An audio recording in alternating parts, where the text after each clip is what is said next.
Hey everyone welcome back to another video. तो friends आजिकार video रे आमे पंचसखा युगर विशेषत्व विषय रे जानिबा। तेबे पंचसखा युगर कोन कोन विशेषत्व रहितला, सेही युग समय रे लेखा गुड़िकर शैली किपरि रहितला एवं पंचसखा युग समय रे केउ केउ कविंकर आविर्भाव घटितला एवं पंचसखा कहिले केउ केउ माने जणाशुना से विषय रे जानिबा। तो फ्रेंड्स वीडियो को आरंभ करने पूर्व गोटे छोटिया रिक्वेस्ट करी, जदि आप एपर्यंत आम वीडियो को लाइक करना तो गोटे छोटिया लाइक करदेवे एवं चैनल को सब्सक्राइब करबारु जमारू भूलिबे नाही। तो चलंतु आरंभ करबा। सारला युग पर ओडिया साहित्य रे पंचसखा युगर आविर्भाव घटितला। धर्म और आध्यात्मिकता दृष्टि ए युगर विशेषत्व अनवद्य।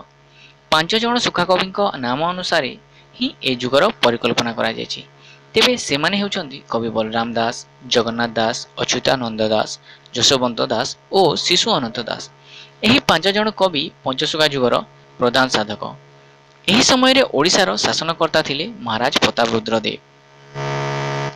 से जणे धर्मपरायण शासक थिले। एही काल रे श्री चैतन्य ओडिशा को आसी गौड़ीय वैष्णव धर्मर परिप्रचार करथिले।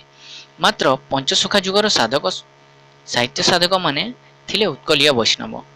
जगन्नाथ ही सेमानक आराध्य देवता। श्रीक्षेत्र सेमानक आराधना पीठ। उत्कलीय वैष्णव मानक दृष्टि जगतर नाथ जगन्नाथ हेउचंदी परम विष्णु। से मध्य अवतारी। तांकठारु विभिन्न अवतार सृष्टि होइथिबार मत प्रचलित। तेणु पंचसखांक विश्वास थिला जगन्नाथ जे षोल कला तहु कलाए नंद बला कला कुशल कला करी गोपे बिचरी नरहरी। तो फ्रेंड्स पंचसखांक भक्ति रचनार माध्यम थिला ज्ञान मिश्रा भक्ति।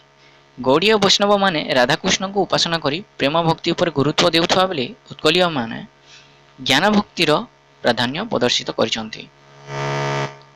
उत्कलीय संस्कृति रे ज्ञानर महत्व जोगाचार माध्यम रे चित्तवृत्तिर संयमता कायक्लेश साधना द्वारा ब्रह्म ज्ञानर उपलब्धि प्रभृति को गुरुत्व दिया जाए। सुतरां श्रवण कीर्तन स्मरण पदसेवन अर्चन वंदन पूजन दास्य और आत्मनिवेदन एही नवदा भक्ति पंचसखांक साहित्य रे गुरुत्व लाभ करिथिला। एमानंक ज्ञान मिश्रा भक्तिर विविध उदाहरण साहित्य रे प्रचलित। तेबे जशवंत दासंक प्रेम भक्ति गीतारे कहा जायछि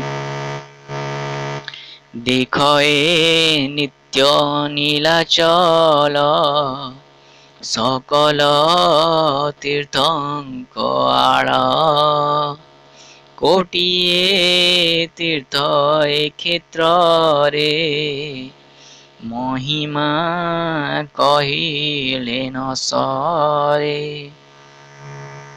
श्रीक्षेत्र ही पंचसखांक भक्ति चेतनार मुख्य धाम। तेबे नीलाचल बिहारी जगन्नाथ पंचसखा साहित्यर केन्द्रबिंदु। तांकर महिमा तांकर अपार लीला तांकर स्वरूप पंचसखा रचनावली रे नाना भावे अभिव्यंजित होइछि। पिंड ब्रह्मांड तत्व पंचसखा साहित्यर आउ एक विशेषत्व। तेबे पिंड भितर ब्रह्मांडर परिकल्पना बा आत्मा रे परमात्मा का दर्शन एही सिद्धांतर मूल कथा। जहाँ ब्रह्मांड भितर रही हुए तो पिंड भितर विद्यमान। ए संपर्क रे कवि बलराम दास अमरकोश गीतारे कहिछन्ति पिंड ब्रह्मांड एक जान तत्परे नुहंति ना भिन्न जहा देखुची ए ब्रह्मांडे समस्त अछि एही पिंडे। पंचसखा साहित्य रे घट साधना एक गुरुत्वपूर्ण दिग। एमाने मूर्ति पूजा को विरोध करने सहित घट बा शरीर माध्यम ईश्वर को अनुसंधान करने को परामर्श देइछन्ति। यह हुए तो पंचसखांक एक आध्यात्मिक संस्कार बोली कहुपारे। तेणु अच्युतानंद तांको ब्रह्मांशांकुली रे कहती ଏ ଘଟେ ଜଗନ୍ନାଥ ଅଛି, ମିଛରେ ପ୍ରତିମା ପୂଜିବି। ମୂର୍ତ୍ତି ପ୍ରତିମା ଶୁଷ୍କ କାଠ, ସେ ପୁଣି ନେବେ କି ବୈକୁଣ୍ଠ। ପାରମ୍ପରିକ ପୌତୁଲିକା ପୂଜାର ବିରୋଧ କରିବା ସହିତ ଅନ୍ତର ଭିତରେ ଅନ୍ତର୍ୟାମୀକୁ ଅବସ୍ଥାନ କରାଇବା ଏମାନଙ୍କର ଚିନ୍ତାଧାରା ଏକ ମହତ୍ୱପୂର୍ଣ୍ଣ କାର୍ଯ୍ୟ। ଏଥିପାଇଁ ପ୍ରତ୍ୟେକ ମନୁଷ୍ୟଙ୍କୁ ଶୁଦ୍ଧପୂତ ହେବାକୁ ପ୍ରେରଣା ଦିଆଯାଇଛି। ଅନ୍ତରସ୍ଥ ପରମାତ୍ମାଙ୍କୁ ନିର୍ମଳ ହୃଦୟର ଭକ୍ତି ଜଳରେ ଆରାଧନା କରିବା ଉଚିତ ବୋଲି ଏମାନେ ମତ ଦେଇଛନ୍ତି।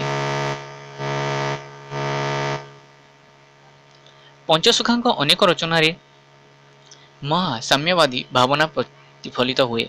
ବିଶେଷତଃ ଭକ୍ତି ପରମ୍ପରାରେ ଏକ ସମନ୍ୱୟବାଦୀ ଚିନ୍ତାଧାରା, ଜାତିଭେଦର ବିଲୋପ, ସବୁ ମଣିଷ ଏକ ବୋଲି ଉଦ୍ଘୋଷଣା କରିବା ପଞ୍ଚସଖା ସାହିତ୍ୟରେ ବିଶେଷ ପ୍ରକଟିତ। ତେବେ ଜଗନ୍ନାଥ ଦାସ ତାଙ୍କ ଭାଗବତରେ କହନ୍ତି, ସର୍ବେ ହୋଇବେ ଏକାକାର, ନଥିବ ଭେଦର ବିଚାର। ଏହି ପ୍ରକାର ଚିନ୍ତାଧାରାରେ ଲକ୍ଷିତ ହୁଏ ବଳରାମ ଦାସଙ୍କ ଲକ୍ଷ୍ମୀ ପୁରାଣ, ଯେଉଁଠି ଲକ୍ଷ୍ମୀଙ୍କ ଦ୍ୱାରା ଚଣ୍ଡାଲୁଣୀ ଶ୍ରିୟା ଉପେକ୍ଷିତ ହୋଇନାହିଁ। ଜଗନ୍ନାଥ ବଳରାମ ମଧ୍ୟ ଶେଷରେ ଚଣ୍ଡାଲ ହାତରେ ଅନ୍ନ ଖାଇବା ଉଦାହରଣ ସୃଷ୍ଟି କରିଛି ଲକ୍ଷ୍ମୀ ପୁରାଣ।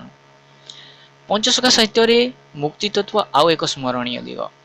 ବୈଷ୍ଣବ ଧର୍ମ ତତ୍ତ୍ୱ ଅନୁଯାୟୀ ମୁକ୍ତି ଚାରି ପ୍ରକାର, ଯଥା ସାରୋପ୍ୟ, ସାରୋଷ୍ଣ୍ୟ, ସାଲୋକ୍ୟ ଓ ସାଯୁଜ୍ୟ। ପଞ୍ଚସଖା ସାଧକମାନେ ଥିଲେ ସାଯୁଜ୍ୟ ମୁକ୍ତିର ଉପାସକ। ପାର୍ଥିବ ସୁଖ ଓ ଐଶ୍ୱର୍ଯ୍ୟ ଅପେକ୍ଷା ମୁକ୍ତି ବା ମୋକ୍ଷ ଏମାନଙ୍କ ପରମ କାମ୍ୟ ଥିଲା। ପଞ୍ଚସଖା କବିମାନେ ଚାରୁଭକ୍ତି ଉପରେ ଗୁରୁତ୍ୱାରୋପ କରିଛନ୍ତି। ସାମାଜିକ ଜୀବନରେ ଗୁରୁଙ୍କ ଉପଲବ୍ଧି ସହିତ ଗୁରୁ ସେବା ଦ୍ୱାରା କାଲଦଣ୍ଡ ବ୍ୟଥା ଦୂର ହୁଏ ବୋଲି ମତ ପୋଷଣ କରିଛନ୍ତି। ଭାଗବତ ସମୟରେ ଗୁରୁ ହେଉଛନ୍ତି ସାକ୍ଷାତ ଈଶ୍ୱର। ତେଣୁ ଅଚ୍ୟୁତାନନ୍ଦଙ୍କ ଶୂନ୍ୟ ସଂହିତା ଅନୁସାରେ କୁହାଯାଇଛି, ସଂସାର ଯେ ମହାଘୋର, ଯାତନା ଜଞ୍ଜାଳ, ମହଗୁରୁ ସେବା କଳେ, ନାଶ ହୁଏ କାଳ।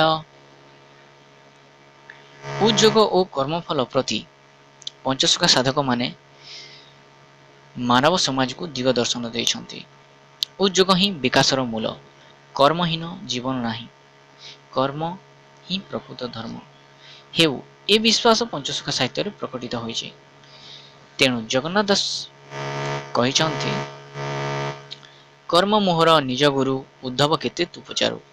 କର୍ମ ଫଳରେ ଆଶା ନ ରଖି ପ୍ରଭୁ ଶରଣାପନ୍ନ ହେବାକୁ ଏମାନେ ଜନସମାଜକୁ ଉପଦେଶ ଦେଇଛନ୍ତି। ସୁତରାଂ ଏକ ନୀତିନିଷ୍ଠ ସମାଜର ପରିକଳ୍ପନା କରିବା ପାଇଁ ଈଶ୍ୱର ବିଶ୍ୱାସ, ନୈତିକତା, ଗୁରୁଭକ୍ତି, ଅନ୍ତରର ଶୁଦ୍ଧି ଓ ଚିତ୍ତ ସଂଯମତାକୁ ଏହି ସାହିତ୍ୟକାରମାନେ ସୂଚାଇ ଦେଇଛନ୍ତି। ବିଭିନ୍ନ ସଂସ୍କୃତ ଆଧ୍ୟାତ୍ମିକ ଗ୍ରନ୍ଥକୁ ଅନୁବାଦ କରି ଏ ଯୁଗର କବିମାନେ ଓଡ଼ିଆ ପାଠକମାନଙ୍କୁ ଭକ୍ତି ରସରେ ଉଦ୍ବୁଦ୍ଧ କରିଛନ୍ତି। ସାମାଜିକ ଜୀବନରେ ଗୃହସ୍ଥ ଧର୍ମ, ରାଜ୍ୟ ଶାସନ ନୀତି, ଜାତିଗତ ଭେଦଭାବର ତୁଚ୍ଛତା ପ୍ରଭୃତି ମଧ୍ୟ ପଞ୍ଚସଖା ସାହିତ୍ୟର ମହତ ଦିଗ ଦର୍ଶନ। ଏ ଯୁଗର କବିମାନେ ମୁଖ୍ୟତଃ ଧର୍ମାତ୍ମା ପୁରୁଷ ଓ ବୈଷ୍ଣବ ସାଧକ ରୂପେ ସୁପରିଚିତ। କାବ୍ୟକଳା ଦୃଷ୍ଟିରୁ ଏ ଯୁଗର ବଳରାମ ଦାସଙ୍କ ଦାଣ୍ଡି ରାମାୟଣ, ଜଗମୋହନ ରାମାୟଣ, ଭାଗବତ ଓ ଅଚ୍ୟୁତାନନ୍ଦ ଦାସଙ୍କ ହରିବଂଶ ବିଶେଷ ଭାବେ ଉନ୍ନତମାନର ସୃଷ୍ଟି ଓ ଲୋକପ୍ରିୟ ପୁରାଣ ମଧ୍ୟ ସମକାଳୀନ ଜନତା ପଞ୍ଚସଖା ସାହିତ୍ୟରୁ ଆଧ୍ୟାତ୍ମିକ ଅନୁଚିନ୍ତା ଓ ଜୀବନର ପରିଶୁଦ୍ଧତା ଶିକ୍ଷାଲାଭ କରିଥାଏ। ଠିକ୍ ଅଛି। तो फ्रेंड्स यही थिला पंचसखा जुगर केतेक विशेषत्व।